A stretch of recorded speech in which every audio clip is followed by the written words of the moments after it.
ഈശോ മിശിഹായ്ക്ക് സ്തുതിയായിരിക്കട്ടെ. പ്രിയ സഹോദര സഹോദരി, നിനക്ക് നല്ല ഒരു ദിവസം ഈ പ്രഭാതത്തിൽ നേരുകയാണ്. നിന്നെ അത്ഭുതപ്പെടുത്താൻ വേണ്ടി ഒരു വ്യക്തിയെക്കുറിച്ച് വചനം പറയുന്നതിന് മുമ്പിൽ ഒന്ന് ചേർത്ത് വയ്ക്കട്ടെ.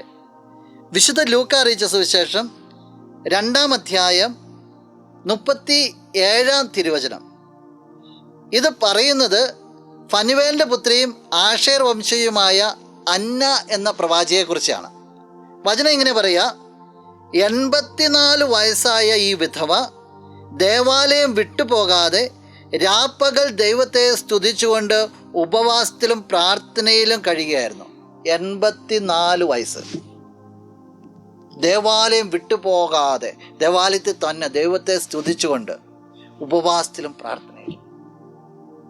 നോക്കിക്കേ, ഈ പ്രായം ഏറെയിരിക്കുന്ന അവസരത്തിൽ പോലും ദൈവത്തോട് ചേർന്ന് ദൈവത്തെ മഹത്വപ്പെടുത്തുന്ന വിധവയുടെ ഒരു മനസ്ഥിതി.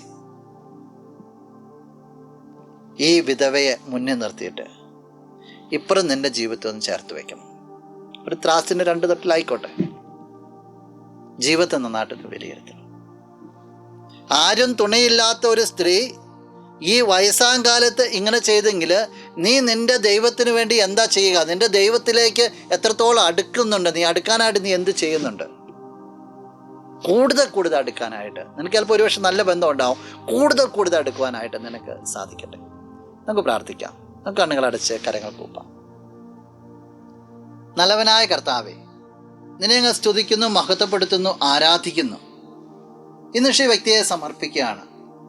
നിനക്ക് വേണ്ടി ജീവിതത്തിൽ വില കൊടുക്കുവാനായിട്ട്, നിന്നോട് കൂടെ ആയിരിക്കുവാൻ, കൂടുതൽ സമയം കണ്ടെത്തുവാൻ, അതിൽ ആനന്ദിക്കുവാനായിട്ട് ഈ വ്യക്തിയെ അനുഗ്രഹിക്കണമേ.